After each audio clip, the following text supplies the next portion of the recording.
Over the course of a 14-hour day, the average person blinks roughly, what, 12,000 times? Sounds about right, yeah. Right. And you might kiss 50 to 100 people on the cheek. You're going to perspire, you'll cry literal salt water, and your facial temperature is going to fluctuate wildly as you move from, say, an air-conditioned room to a crowded, super humid dance floor. Oh, absolutely. It's a lot of environmental whiplash. It really is. So imagine trying to keep a microscopically thin layer of painted pigments absolutely flawless through all of that. I mean, it is, quite frankly, a biomechanical nightmare. Yeah. You are basically demanding that a static, artificial layer of cosmetics withstand constant physical friction, chemical breakdown from the body's natural oils, and, well, the ultimate universal solvent, which is water. Welcome to the deep dive. To you listening right now, we are looking at the absolute ultimate endurance test today. We really are. Today's mission revolves around a bridal beauty guide from Weddizer, specifically focusing on waterproof and transfer-proof makeup for tears and kisses. A very fitting title. Definitely. And whether you are currently planning an all-day event or, you just appreciate the mechanics of how things work under intense pressure, we aren't just talking about picking out pretty colors today. We are looking at extreme cosmetic engineering. Because the Weddizer guide doesn't treat makeup as, like, a simple cosmetic enhancement. It treats it as necessary structural armor. Structural armor. I like that. Yeah, it outlines exactly why traditional makeup fails under these environmental stresses and how modern formulations have evolved to combat them. Okay, let's unpack this. The guide starts exactly where you would naturally expect, which is the base. Right. It emphasizes that you cannot just trowel on waterproof products and expect them to magically hold. You have to prep the skin first. It's like trying to paint a masterpiece on a crumbling wall, right? Yeah. It doesn't matter how good the paint is if the surface isn't ready. Exactly. The wall will just reject it. Yeah. Now, for anyone who follows cosmetics, hydrating and priming isn't exactly breaking news. We know you need a canvas, but why is it the absolute breaking point for a 12 to 24-hour gauntlet? Like, why does the whole system fail if you skip it? Well, because you are dealing with a living, breathing organ. Right.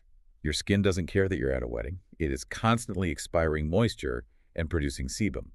So if you apply a heavy-duty long-wear foundation directly onto dehydrated or, unprepared skin, the skin will literally try to pull whatever moisture it can from that makeup. Hey, so it just drinks the water out of the It drinks it right out, exactly. And that completely destabilizes the chemical emulsion of the foundation. Oh, wow. Yeah, once the moisture is sucked out, the pigments separate, they become patchy, and they physically flake off. Oh. So the primer acts as this crucial buffer layer. It seals the hydration into the skin and provides an even, slightly tacky surface for the foundation to adhere to. So it's blocking the skin. Basically, yeah. Yeah. It stops the biological process of the skin from immediately attacking the makeup. Yeah. Okay, so the primer is the buffer. That makes sense. But I do want to push back on something the guide claims about the foundation itself because honestly, it sounds like pure marketing speak. Let's hear it. It tells brides they need a full coverage waterproof foundation that also provides natural radiance without feeling heavy. Yeah. I mean, you can't have a heavy-duty raincoat that feels like a breathable silk shirt. If this product is creating an impermeable waterproof barrier, what is actually in it that keeps it from just suffocating the skin? It definitely sounds like a paradox, but what's fascinating here is that it really comes down to the chemistry of modern formulations. Okay. See, 10 or 15 years ago, you couldn't have both. Waterproof meant a heavy wax or a thick oil base. It was basically theatrical mocha. It felt like wearing a literal mask. Exactly. Yeah. But what the Weddizer guide is pointing to now relies heavily on volatile silicones. Volatile meaning they evaporate upon contact. Precisely. The foundation goes on as a liquid because the dense pigments are suspended in these lightweight, highly volatile carrier fluids. Once the product hits the warmth of your skin and is blended out, those carrier fluids evaporate right into the air. What is left behind isn't a thick, wet sludge. Right. It is an incredibly fine, flexible, highly concentrated mesh of pigment and resins that adheres tightly to the skin. It feels like nothing because the bulk of the liquid you actually applied is completely gone. So you're just left with this microscopically thin, flexible film. Yep. But then the guide mandates locking it down with translucent powder. If the foundation already evaporated into this tight mesh, aren't we just piling dry dirt on top of it? I mean, why is the powder a non-negotiable step? Because of the sebum we mentioned earlier, the foundation might be waterproof, meaning it resists sweat and tears, but it is not necessarily oil-proof. Oh. As the hours tick by, your pores naturally release oils. Mm. Translucent powder is specifically formulated with ingredients like silica or talc that are highly absorbent to oils, but don't add additional pigment. Oh, I see. It acts as a sacrificial layer. It drinks up the sebum before that oil has a chance to degrade the resins that are holding your foundation together. It's managing the skin's natural outputs to protect the film. That makes total sense. That's right. So the structural base is locked. But that brings us to the highest risk zones of the face where the environment gets incredibly hostile. The emotional epicenters. We have to talk about the eyes and the lips. The zones most prone to structural failure. You have salt water and you have constant physical friction. Here's where it gets really interesting. Let's look at the eyes first. Okay. The guide points out that happy tears are inevitable. And we all know waterproof mascara is a given to stop raccoon eyes. But the guide outlines a much more robust defense system, including smudge-proof eyeliner and, crucially, long-wear eyeshadow primer. Yes, the primer is key. Now, if we are dealing with powder eyeshadow, which is already bone dry, why do we need a specialized liquid primer to keep it from creasing? Like, what is the actual physical mechanism of a crease? It goes right back to those 12,000 blanks. The eyelid is one of the thinnest pieces of skin on the entire human body, right? Right. But it is constantly moving. It's folding in on itself, and it produces a surprising amount of oil. When you blink, you are generating friction and heat. That body heat softens your natural oils, which then mix with the dry eyeshadow pigments. Turning a dry powder into a wet paste. Yes. And the mechanical action of the eye opening and closing physically pushes that paste into the deepest fold of the eyelid. Oh. I know, but that is exactly what a crease is. Yeah. So an eyeshadow primer isn't just a moisturizer. It is heavily formulated with polymers that create a tacky, grip-like surface. Okay. It grabs the powder pigments and creates an impermeable barrier between the eyelid's oils and the shadow. It effectively halts the chemical mixing and the mechanical shifting. It physically stops the paste from forming. Got it. Now, if the eyes are fighting salt water and blinking friction, the lips are fighting an entirely different, arguably way harder battle. Oh, definitely. The friction of kissing, drinking champagne, eating oily foods.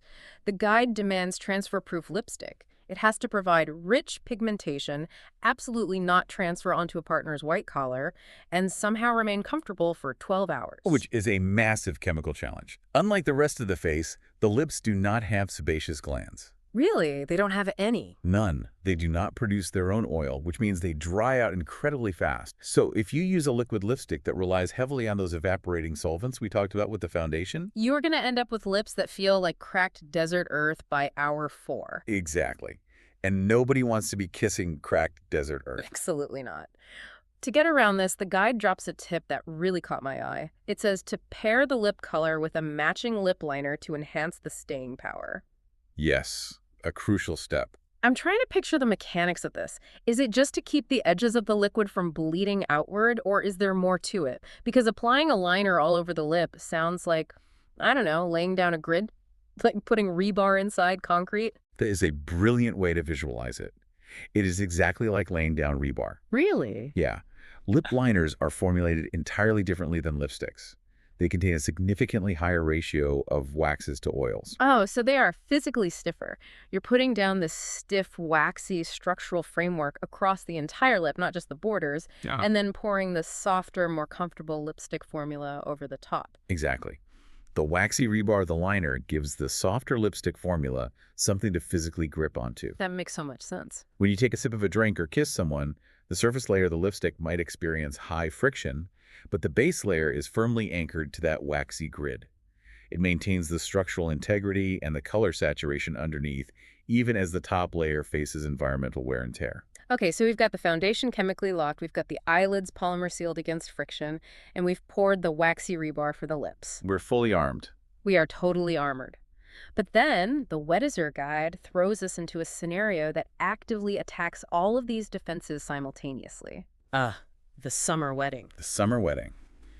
Extreme heat, high humidity, and the unavoidable reality of human perspiration. This is where the static armor meets dynamic environmental stress. You have engineered this beautiful lockdown wall, but now the wall itself is sweating and the air around it is saturated with moisture. Right. And this leads to what I think is the most counterintuitive piece of advice in the entire guide. Because when you are at an outdoor reception, it's 90 degrees, and you feel your face getting shiny or wet, the absolute most natural human instinct is to grab a compact and aggressively powder your face. Yep, the immediate instinct. You feel wet, so you add something dry to fix it. Which is the exact opposite of what the guide mandates. It explicitly states blot instead of reapplying. It heavily warns that adding heavy products in warm weather actually accelerates the breakdown of the makeup. I really want to drill down into why that is. Right. Why does adding more powder, which we just established absorbs oil, suddenly cause a catastrophic failure in the heat? Well, you have to think about what is actually sitting on the surface of the skin at that specific moment. It is not just water. Right, it's sweat. Sweat carries salt, it carries urea, and it is mixing with the sebum from your pores. You have this highly complex, warm liquid sitting on top of your foundation. Okay. If you press dry, highly absorbent powder into that liquid, you aren't sealing the makeup. You are mixing the powder with the sweat and oil to create literal mud. Oh, yuck. Oof. Yes, and as that mud dries on the face, it becomes heavy, it becomes structurally unstable, and it cracks. It totally ruins the film. Wow. Okay, so powder is the enemy here. In that specific scenario, yes. The blotting papers the guide recommends are engineered completely differently. They are typically made from materials like flaxseed, rice paper, or synthetic polymers that are oleophilic, meaning they chemically attract oil, and hydrophobic, meaning they repel water. Wait, so they are essentially smart materials. They absorb the disruptive sebum, but leave the sweat and the actual makeup pigment alone. Exactly. You press the sheet gently against the skin, and it lifts the destructive oils away without disturbing the microscopic mesh of the foundation. That is so cool. And crucially, it doesn't leave any physical residue behind the way a powder would. It is purely subtractive maintenance rather than additive. That is absolutely fascinating. Which brings us to the rest of the guide's survival kit. We've got the oleophilic blotting papers, we've got the transfer-proof lipstick for post-dinner touch-ups, cotton swabs for precision cleanups of stray tears, but the ultimate weapon in this kit is the mini setting spray. The settings. The guide calls it an invisible shield. How is this different from the primer or the powder? What is a setting spray actually doing chemically to the face? Think of it this way. Primer bonds the makeup to your skin. Mm. Powder absorbs oil from underneath. Setting spray is the final atmospheric barrier protecting you from the outside world. It relies heavily on film formers, usually polymers like PVP or specific acrylics that are dissolved in a solvent, which is often water or alcohol. When you mist it over the finished makeup, the solvent evaporates, leaving behind a microscopic continuous polymer lattice. Wait, so it's a literal plastic-like wrap over the entire face? Essentially, yes. It is a breathable, flexible film